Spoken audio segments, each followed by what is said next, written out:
I'm Stacy Ardwin, Assistant Professor of Clinical Medicine at Ohio State University and Nationwide Children's Hospital, specializing in adult and pediatric rheumatology. I'm Carlos Lozada, a Clinical Professor of Medicine, University of Miami Miller School of Medicine.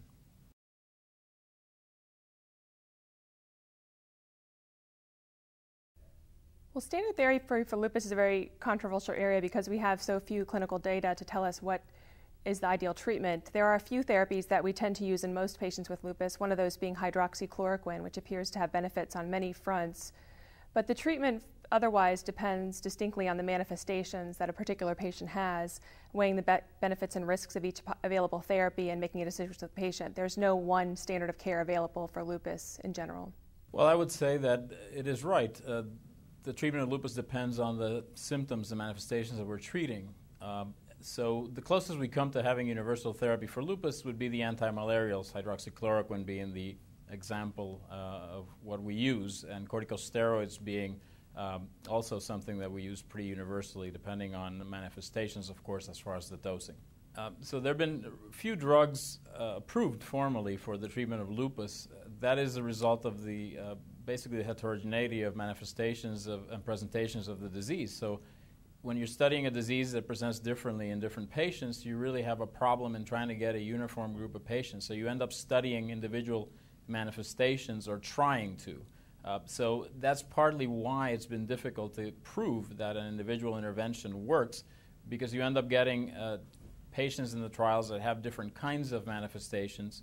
Let's say renal disease combined with some articular disease, with some skin disease, and it's difficult to prove that your intervention works for all of them. So what a lot of them have tried to do more recently is to try to hone in on one particular manifestation, let's say renal disease, and they've gotten closer, although not quite, to getting some formally approved for use.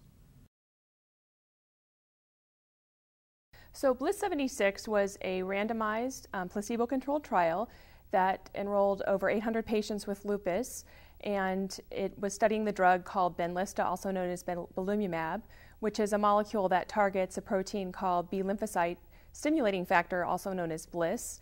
And this protein promotes autoreactive B cells, or B cells that are far too active for the immune system and cause many of the manifestations of lupus. And therefore, the treatment that targets these overactive B cells, that is the Bliss molecule, the Benlysta or belimumab, was the study medication for this trial.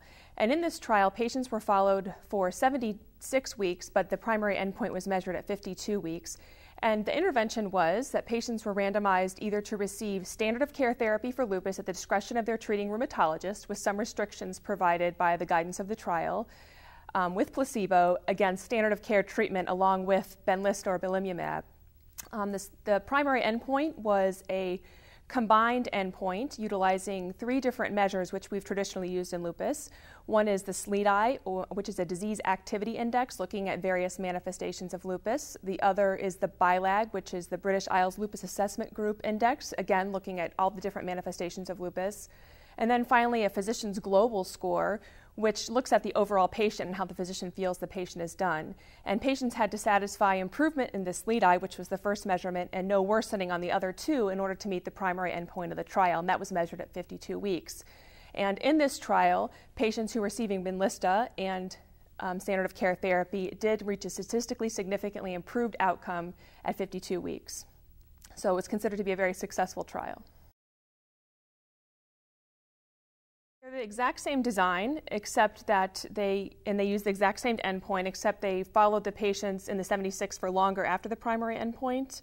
And the other difference was they were 2 different patient populations. So Bliss 76 was predominantly a North American cohort, whereas Bliss 52 is primarily an Asian and a Eastern European population, which is important because there are particular features of various ethnicities that may promote different responses to lupus medications and different behavior of lupus. So those were the salient differences.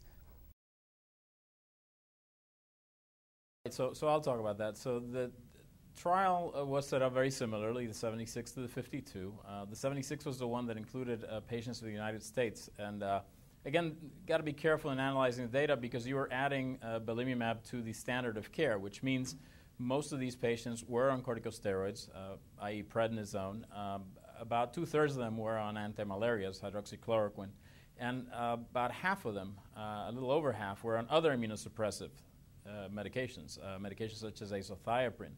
So one of their endpoints was actually to see whether you could add belimumab and not only show that the Salina-SLEDAI score would drop, but that you could use less corticosteroid, less prednisone. And they had a difficult time in BLISS 76 actually being able to show that, although they had shown it in the BLISS 52 trial. So also another point is that they were able to show efficacy at 52 weeks in BLISS 76, but they had some difficulty in showing efficacy at BLISS 76. And again, it's a high bar to show efficacy here because you are adding treatment on, over and above the standard of care. But they had some difficulty in showing efficacy out at 76 weeks in the BLISS 76 trial. Yeah, I would certainly agree with Dr. Lozado in those limitations of the trial. And another, which we already mentioned, was the fact that these were studying different populations. So one was studying primarily a Caucasian, African American, and Hispanic population, whereas the other was looking at an Eastern European and Asian population. And obviously the results can't be generalizable to all patients with lupus in that regard.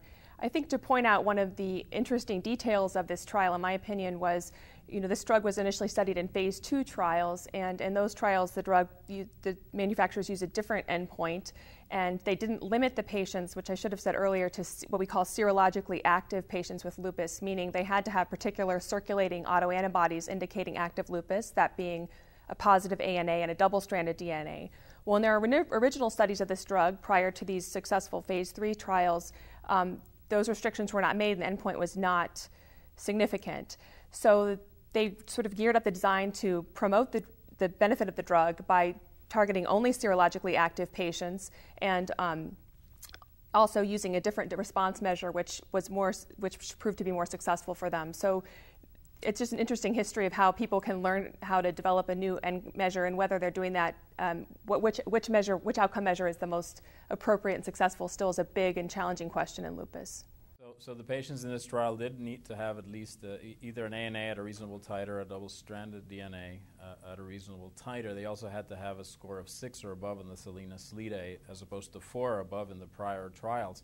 The other important thing is they did try to narrow the patient population a bit in these trials by excluding people with renal disease and CNS disease, so that over 60% of the patients in these trials actually had either articular manifestations or skin manifestations or systemic lupus. So those are the manifestations that we are, in these patients, mostly trying to improve. And that's a really important point because the most challenging patients that as rheumatologists we often take care of are those who do have those more severe manifestations, including lupus nephritis or kidney involvement and lupus affecting the brain or spinal cord, and we really don't have any information about how this medication acts in those populations. So in the trials that we have available to us, and again we have a lot of this data in abstract form, not in fully published data at this point, the dose of 10 milligrams per kilogram given at 0.0, 14 days, 28 days, and every 28 days thereafter was the dose that was most efficacious, certainly in terms of lowering the Salina-SLEDAI scores.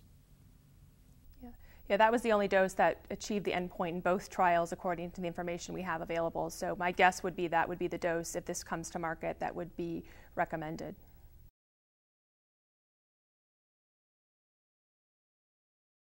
So I would make the point that these trials that are typically done for approval of medications are not the ideal trials to look at side effects, certainly not to look for rare side effects.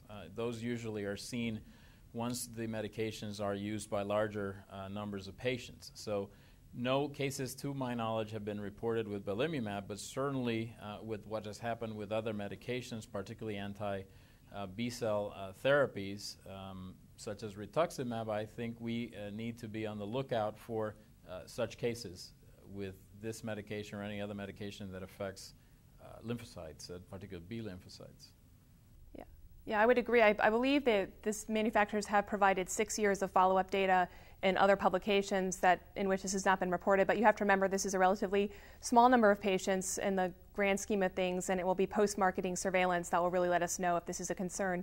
I think it's really critical that PML and other infections be discussed fully in the informed consent process when discussing these drugs with patients.